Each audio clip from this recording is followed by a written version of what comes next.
연휴가 있었죠. 네. 예. 특별히 뭐 일이 없는 사람들은 연휴가 길고 짧고가 큰 감동이 없는 것 같아요. 예, 그런데 뭔가 일을 하고 그러는 분들은 모처럼 이렇게 길게 쉴 때 예, 참으로 그 쉴 수도 있고 또 즐거운 일들도 많이 찾아서 할 수 있을 거라고 봐요. 예, 여러분들도 아마 또 가족들과 같이 또 좋은 시간을 보내신 분들도 계실 테고 또 그렇지 못한 분들도 계실 것 같아요. 저는 근 열흘 동안 그 연휴가 있는 동안에 전에 같았으면 저도 조금 좀 시간이 있었을 텐데 이제는 닷새마다 이 봉평 장터에서 그 장터 예배를 드리니까 주일 끝나고 어떤 때는 한 이틀 있다가 또 예배를 드리고 어떤 때는 한 3, 4일 있다가 또 예배를 드리고 그러니까는 꼼짝을 못 하겠더라고요. 예. 좋은 시절 다 지나갔구나 그렇게 생각합니다.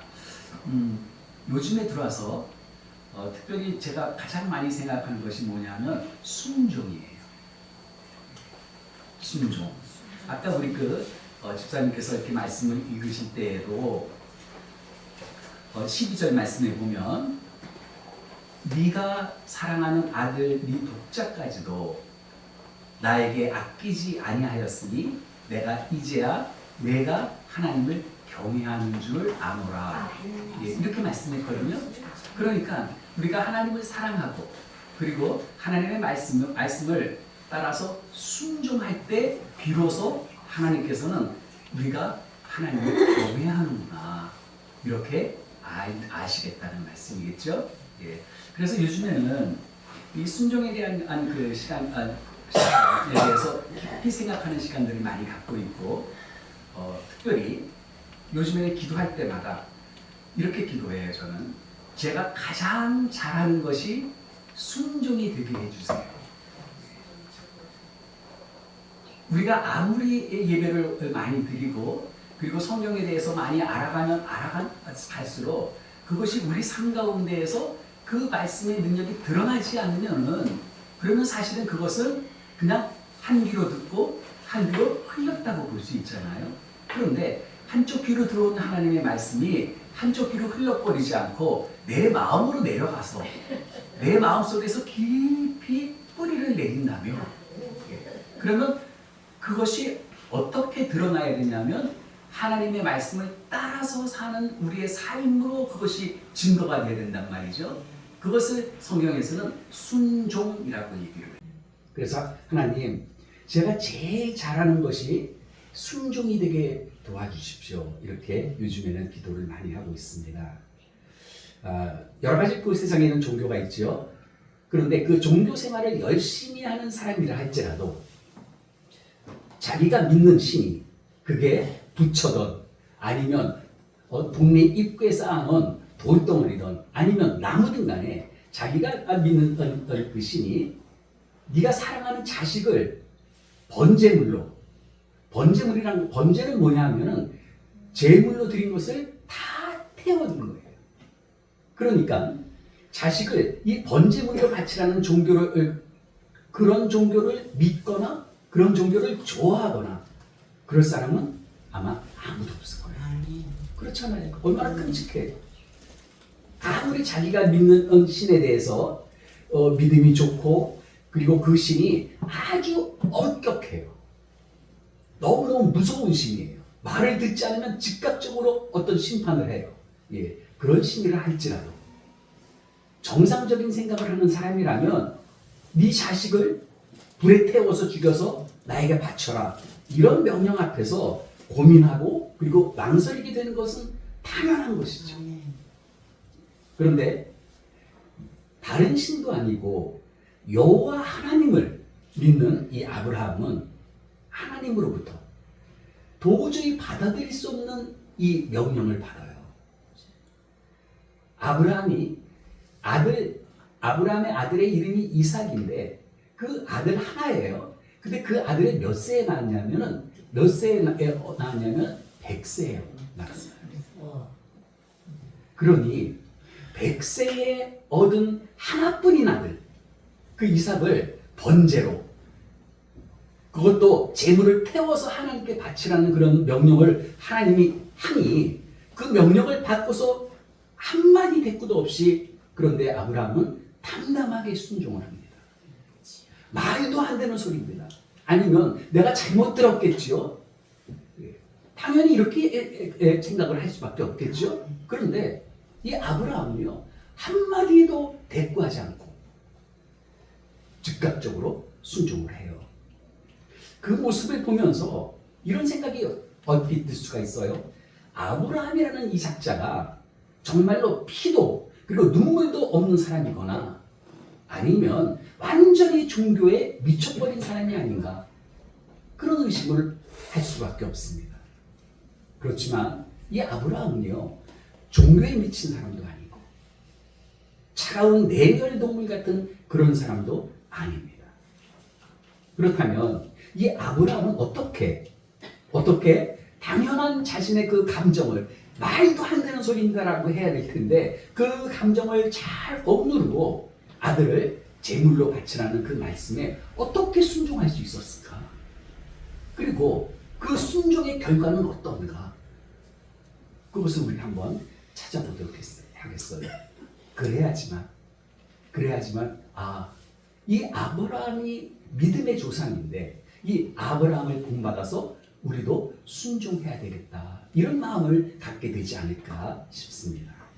첫째로 이 아브라함은 아들을 번제로 바치라는 그 명령이 하나님께서 허락하신 시험이라는 사실을 알고 있었어요. 시험이라는 것. 창세기 21장에서 우리는 하나님께서 약속하셨던 그 아들을 약속한 지 25년 만에 얻어요. 75세에 하나님께서 아브라함을 찾아오셔가지고 나는 이미 끝났어요. 자식을 낳을 수 있는 그런 능력이 저는 이미 끝났어요. 그러고 있는 아들에게 아니다, 내가 아들을 줄게. 그러고 나서도 25년을 기다려서 100세가 돼서야 아들을 주셨거든요. 그때 그 아들을 낳았을 때 그 아브라함의 기쁨이 얼마나 컸을까요? 감동이 돼서 정말 눈물을 주체하지 않을 수 없었을 거예요. 그리고 100세의 아들을 낳을 때까지, 얻게 될 때까지 여종인, 그 집안의 여종인 그 하갈과의 사이에서 그래서 아들을 하나 낳거든요. 그 아들의 이름이 이스마일인데 그 이스마일로 인해서 본처인 하갈과 그리고 종인 본처인 사라와 그리고 여종인 그 하갈과의 그 갈등도 하나님께서 개입하셔가지고 잘 해결이 됐어요. 또 이웃 나라에 있는 그 힘센 왕 아비멜렉도 이 아브라함에게 사실상 굴복을 하고 그리고 서로 평화조약을 체결해서 아브라함은 자식도 100세에 낳았죠. 문제들도 다 해결됐지요. 이제 마음 편안하게 살 일만 남았던 거예요. 그런데 어느 날 아브라함은 그야말로 마른 하늘의 벼락같이 청천벽력 같은 하나님의 음성을 듣게 됩니다. 네 아들, 네가 사랑하는 독자 이삭을 데리고 내가 가리키는 저 모리아 땅으로 가서 내가 너에게 일러준 그 산, 거기서 그 아들을 번제로 드려라. 아까 집사님이 읽으셨지만 우리는 1절에서 이 이삭을 바치라는 이 명령이 하나님께서 아브라함을 시험하셨다라는 말씀을 여러분 기억하실 거예요. 한글 성경에는요, 이 시험이라는 그런 그 단어하고 그리고 유혹이라는 단어가 이렇게 잘 구분이 안 돼 있어요. 그래서 우리가 성경을 읽을 때 이것이 시험이 뭐고 그리고 유혹이 뭔지를 잘 구분하기가 어렵거든요. 그런데 시험이라고 번역한 경우가 그래서 오히려 그 유혹이라는 단어를 시험이라고 번역한 경우가 많은데 원래 이 시험이라는 단어와 이 유혹이라는 단어는 엄격하게 구별이 되어야지 되는 거예요. 시험이라는 것은요, 대체로 내가 의지하지 않는 것, 내 의지와는 상관없이 어느 날 갑자기 들이닥칩니다. 그러나 유혹은요, 성경에서 보면은 내 욕심 때문에 겪게 되는 것이 유혹이다. 성경은 이렇게 얘기를 합니다. 그래서 야고보 사도도 이야기하기를 오직 각 사람이 유혹을 받는 것은 자기 욕심에 끌려 미혹된 것이다. 그렇게 알려줘요. 근데 하나님께서는 우리를 시험하시지 하나님은 우리를 유혹하시는 분은 아니세요. 그러므로 시험은 궁극적으로 사람을 유익하기 위해서 하나님께서 우리에게 허락하시는 것이기 때문에 결과는 언제나 건설적이고 그리고 교육적인 그러한 목적이 시험에는 들어있습니다. 그런데 유혹은 파괴적인 것이에요. 그래서 하나님께서는요, 우리의 신앙을 점검하고 그리고 우리의 신앙이 더 성숙해지기 위해서 우리에게 시험을 허락하시기도 합니다. 여기 말씀에 보면요, 야고보서 1장 2절에 너희가 여러 가지 시험을 당하거든 온전히 기쁘게 여기라고 했어요. 이것은 그런 시험이 다가오면 하나님께서 이 시험을 통해서 이 고난을 통해서 나를 제대로 된 그리스도인으로 제대로 된 천국의 백성으로 나를 만들기 위해서 잠시 나에게 이런 어려움들을 겪게 하시는구나 라고 생각을 해야 했어요. 여러분 이렇게 저는 항상 생각을 합니다. 우리가 살아가는 그 인생 가운데에 이 시험, 다른 말로 한다면 어떤 고난, 어떤 고통, 여기에는 분명히 하나님의 뜻이 있다고 생각을 해요. 그런데 우리가 한 가지 좀 실수하고 있는 것이 뭐냐 하면 교회에서나 아니면 가정에서나 아니면 일상생활을 하는 중에 예를 들어서 내 마음이 좀 거북한 일을 만나면 우리는 퍼뜩 뭐라고 생각하냐면 시험 들었다. 아니면 시험 들겠다. 이렇게 생각해요. 그리고 그 시험의 뒤에는 뭐가 있다고 생각할까요? 사탄, 마귀가 나를 쓰러뜨리기 위해서 이런 시험을 나에게 겪게 한다. 이렇게 생각하는 경향이 많이 있습니다. 물론 사탄은 우리 이 세상을 다스리고 있는 그 사탄은 우리를 넘어뜨리려고 하긴 해요. 그래서 그것으로 많은 분들이 사실 이 시험 앞에서 넘어지기도 합니다. 그러나 저는 그렇게 생각하지 않아요. 여러분이 또 제가 내가 원치 않는 그런 시험이 내게 닥쳐왔을 때는 여러분 성경 말씀대로 하시면 돼요. 기뻐하십시오. 왜냐하면 내가 어떤 고난과 어떤 시험을 당하고 있는 그것을 누가 알고 계세요? 하나님이 알고 계시면 하나님이 모르신다면 몰라요. 그런데 하나님이 그것을 알고 계신데도 불구하고 지금 가만히 나를 지켜보고 계신다는 거예요. 그렇다면 하나님이 어떤 생각을 하실 거예요? 잘 견뎌봐. 쓰러지지 말고. 그리고 이럴 때일수록 더 말씀을 의지하고 그리고 말씀을 붙잡고 기도해봐. 그러면 내가 멋지게 사탄의 유혹에서 사탄의 시험에서 너희들을 건져내서 이전보다도 더 성숙한 내 자녀로 만들고 말 거야. 그래서 성경에서는 모든 것이 합력해서 뭐를 이룬다고요? 선을 이루신다고 약속하시는 거예요. 따라서 이 고난 또 예기치 않은 이 시험 어떤 시험이라도 우리가 다가올 때 우리가 놀랄 필요 없습니다. 하나님 내가 잘 이겨낼게요. 이렇게 생각하는 것이 좋은데 아브라함이 제일 먼저 그런 명령을 받았을 때 그렇게 생각했다는 것입니다. 두 번째로 하나님의 시험은요 감당할 만한 시험이라는 것이에요. 오늘 본문 1절에 보면 그 일 후에 이렇게 시작이 되거든요. 근데 여기서 그 일이라는 것은 아브라함이 처음에 하나님의 부르심을 받고 자기의 고향을 떠난 이후에 이제까지 경험했던 수많은 일들을 다 통틀어서 그 일 후에라고 얘기를 하는 거예요. 그동안 이 믿음의 조상이었던 아브라함이지만 사실 얼마나 실수를 많이 했는지 몰라요. 하나님의 말씀에 순종해서 고향을 떠났잖아요. 여기까지는 좋은데 그 이후에 이 아브라함이 참 많은 실수를 합니다. 그런데 그 실수들을 통해서 아브라함은 계속해서 하나님이 어떤 분이신가를 알아가요. 그리고 하나님을 의지하면서 사는 것이 어떻게 사는 것인지 그것을 경험을 통해서 알게 된 이후에 오늘 이 본문의 시험이 딱 닥치는 거예요. 우리는 이 아브라함이 우리보다 아주 특별한 사람이라서 이 시험을 잘 감당한 것이 아니라 많은 연단 끝에 이 시험을 감당할 만한 그런 믿음을 갖게 되었다는 그 사실을 우리가 주목해야지 됩니다. 바울은 시험에 대해서 또 이렇게 얘기를 합니다. 사람이 감당할 시험 밖에는 너희가 당한 것이 없다.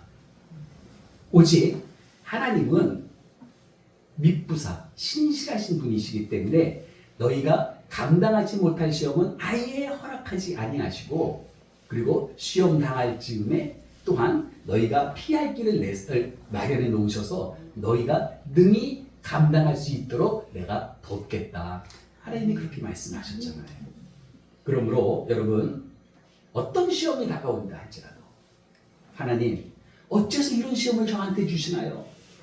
이렇게 하나님께 하소연하고 하나님께 질문하기보다는 하나님께서 허락하신 것이라면 제가 이 시험을 통해서 배워야 될 교훈이 무엇인지 또 이 시험을 통해서 내가 고쳐나가야 될 것이 무엇인지를 하나님 알게 해주세요. 쓸데없는 고통, 쓸데없는 고난으로 그냥 끝나게 하지 마시고 이렇게 기도하는 것이 우리에게 다가오는 이 시험을 대하는 그리스도인들의 올바른 태도가 될 것입니다. 세 번째로 이 시험을 허락하신 또 하나의 목적은 절대적으로 하나님을 신뢰하고 있는지 그것을 테스트하기 위한 것이에요. 하나님을 향한 그런 절대적인 믿음, 또 하나님을 향한 절대적인 순종, 그리고 절대적인 그런 사랑, 그리고 절대적인 그 헌신의 교훈이 바로 이 아브라함 생의 이 마지막에 하나님께서 주셨던 시험의 목적이었던 것입니다. 여러분 하나하나 조금 살펴볼게요. 절대 믿음이라는 것이 뭔가? 사실 이 아들 이삭을 바치라는 명령은 어떤 인간의 정상적인 인간의 상식으로는 말도 안 되는 요구였잖아요. 누가 그 얘기를 듣겠어요?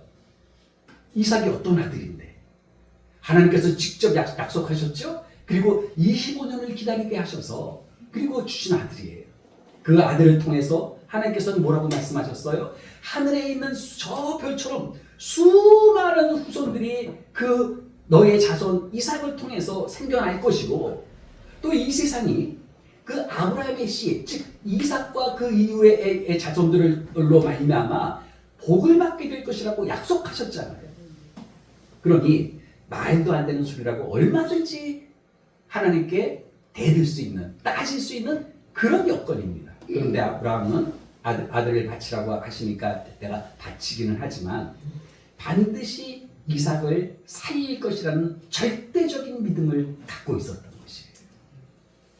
그 증거가 히브리서 11장 19절입니다. 그가 하나님이 능히 이삭을 죽은 자 가운데서 다시 살리실 줄로 생각한지라. 내가 정말로 자식을 말씀대로 죽였다 할지라도 하나님은 예수 그리스도를 대신 살려내신 것처럼 내 아들 또한 살려주실 것이다. 그렇게 믿었던 거예요. 이런 절대적인 믿음입니다. 더군다나 본문에서도 조금 아까 읽었던 본문에서도 우리가 그 증거를 찾을 수가 있는데 5절 말씀에 보면요. 남겨있는 사람들한테 아브라함이 뭐라고 얘기했냐면 내가 이 아이와 함께 저기 가서 예배하고 그리고 나 혼자 너에게 돌아올 거야. 이렇게 얘기하지 않았습니다. 내가 이 아이와 함께 이삭과 내 아들과 함께 저기 가서 예배를 하고 우리가 너에게로 돌아오겠다. 번제로 바쳤는데 다 태워서 죽였는데 어떻게 그 아들하고 같이 돌아오겠다고 얘기를 할 수가 있을까요? 아브라함은 이미 하나님에 대한 절대적인 그런 믿음을 갖고 있었던 것입니다. 또 8절 말씀에서도 내 아들아 이삭한테 물어보는 거예요. 내 아들아 번제할 어린 양은 하나님이 자기를 위하여 친히 준비해 놓으셨을 거야.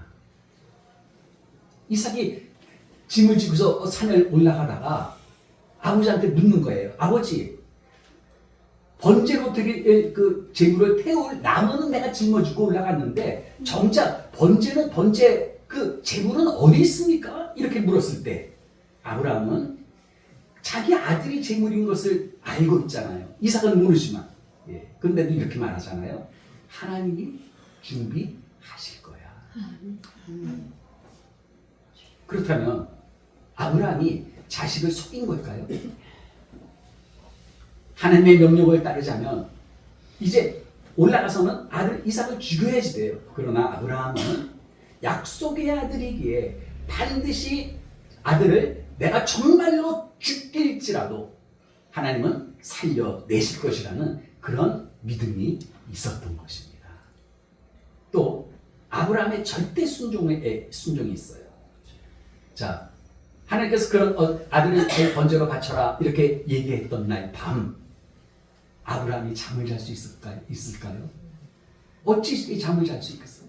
날만 새면 이제는 아들을 끌고 산에 가서 제물로 바쳐야 되는데 애비가 어떻게 잠을 잘 수 있겠습니까? 하얗게 밤을 새웠을 거예요.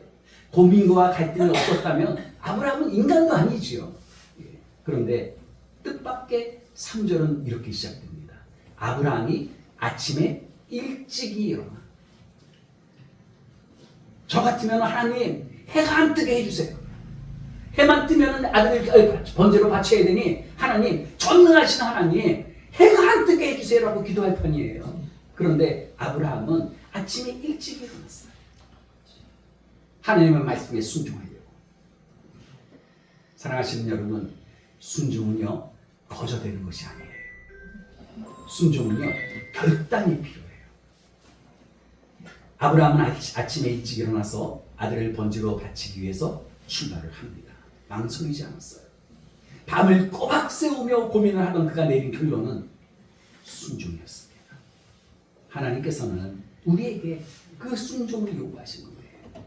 지금까지 내 인생의 경험을 통해서 보여주셨던 그 신실하신 하나님을 내가 믿고 그리고 순종하겠습니다. 그리고 사흘길을 걸어서 멀리 말씀하셨던 그 산이 멀리 보이는 곳에 도착합니다. 여러분, 너무 참 힘들지 않았겠어요? 아들을 죽이러 가는데 좀 짧게 준다면 어때요? 사흘길을 걸어가야지 돼요. 사흘길을 걸어가는 동안에 아브라함이 어떤 생각을 했겠어요? 그저 머릿속에서 이 아들을 죽여야 된다는 생각이 머릿속을 떠나지 않았을 거 아닙니까? 목적지에 가까이 갈수록 자기 아들을 죽여야 되는 시간이 점점 다가오고 있는데 그 애비 아브라함의 마음이 얼마나 괴로웠겠어요.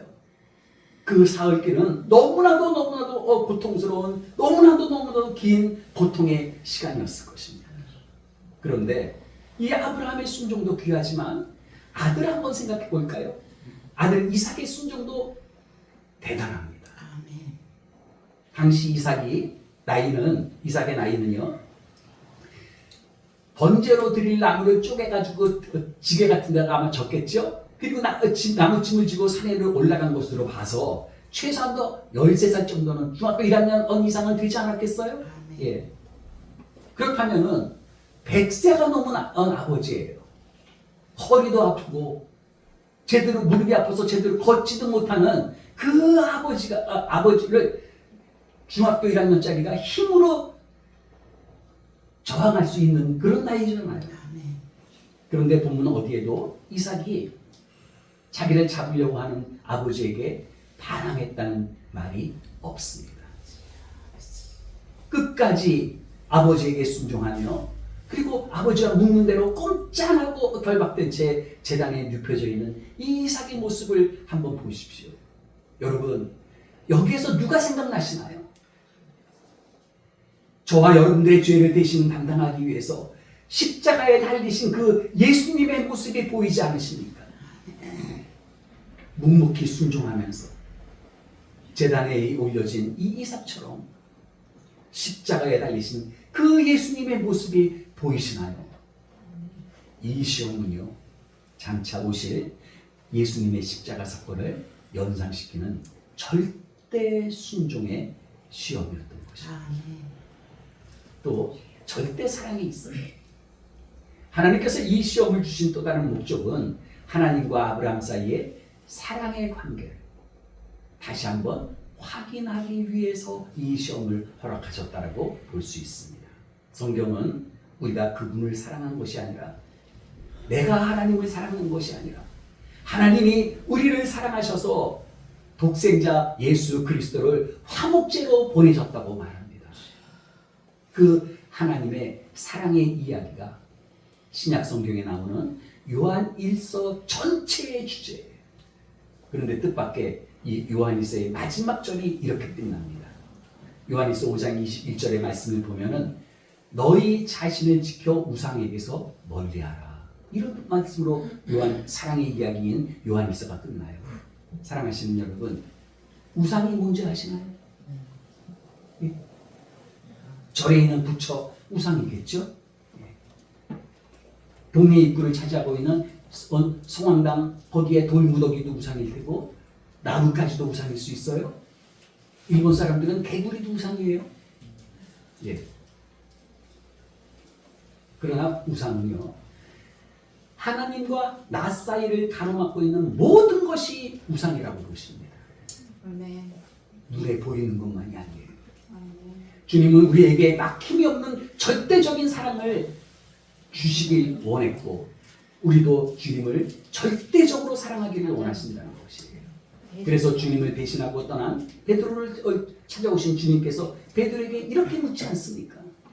요한의 아들 시몬아, 네가 이게 사람들보다, 다른 성경에서는 요한의 아들 시몬아, 내가 이것들보다, 세상의 물질보다, 세상의 부귀영화보다 나를 더 사랑하느냐.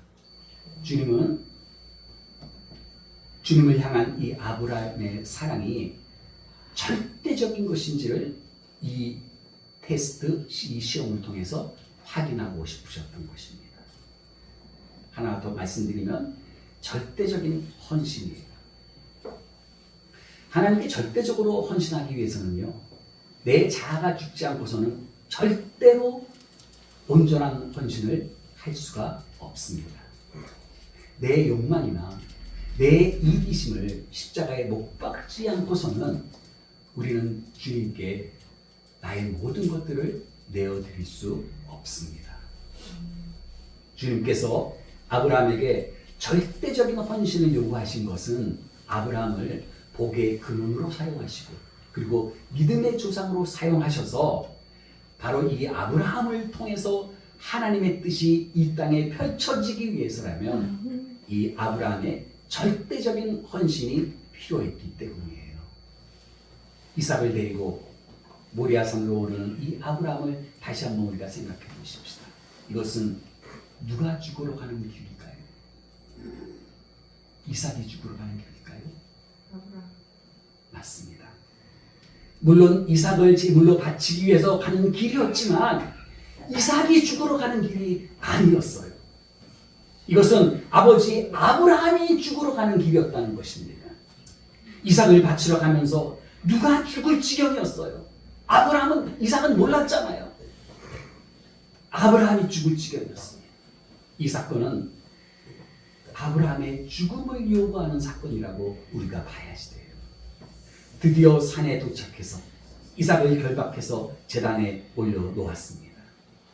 그리고 칼을 빼들었지만 이미 칼을 빼기 전부터 아브라함은 자신의 가슴을 천번이고 만번이고 찌르고 있었던 것이에요.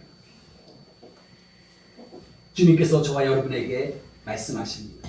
누구든지 나를 따라오려거든, 나에게 헌신하려고 하거든 자기를 부인하고 자기 십자가를 지고 그리고 나를 따르라.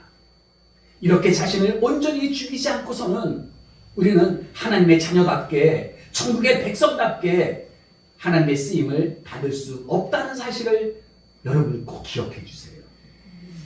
하나님은 마침내 이 아브라함을 절대적으로 하나님을 믿고 절대적으로 하나님께 순종하고 절대적으로 하나님을 사랑하고 그리고 절대적으로 헌신하는 그 지경까지 이끌고 오셨던 것이에요.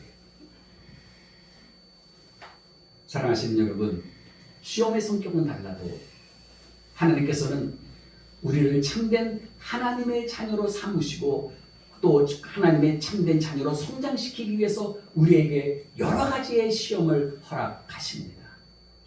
아브라함처럼 자식을 요구하지는 않죠.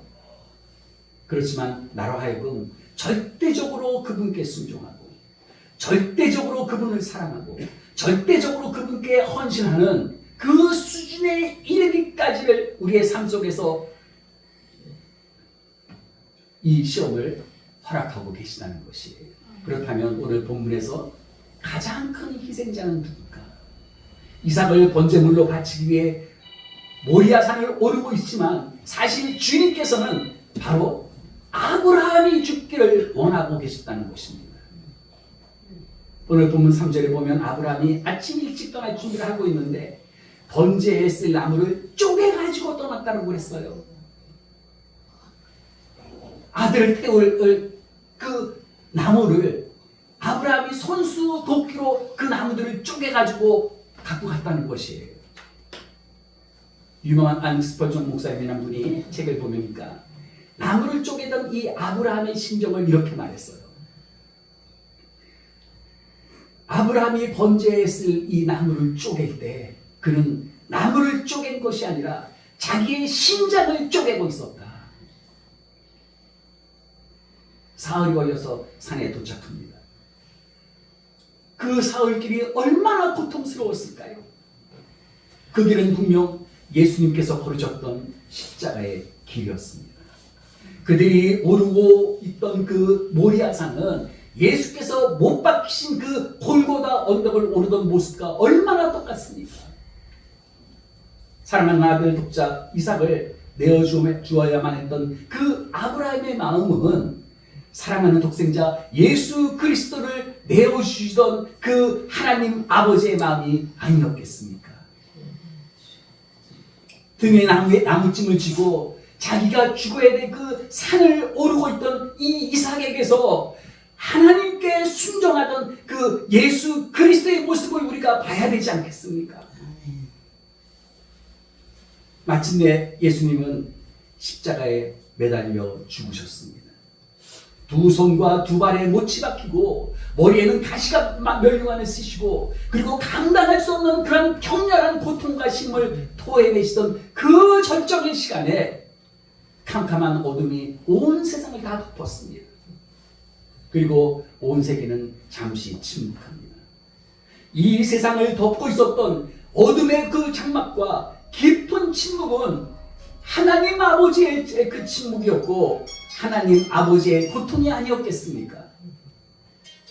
이 아브라함을 통해서 사랑하는 독생자 예수 그리스도를 위해 내어주신 하나님 아버지의 그 사랑과 예수님께서 십자가에서 베푸신 그 은혜를 잊지 마시고 아직 시퍼렇게 살아있는 아직도 그래서 하나님께 온전히 순종하지 못하고 하나님께 온전히 헌신하지 못하고 있는 자신을 바라보며 하나님 아버지의 그 사랑 그리고 예수께서 십자가에서 베푸신 그 은혜를 우리가 잊지 마십시다. 아직도 살아있는 나 자신을 십자가에 못 박고 그리고 순종의 삶을 살아가시는 여러분 되시기를 주님의 이름으로 축원합니다. 기도하겠습니다.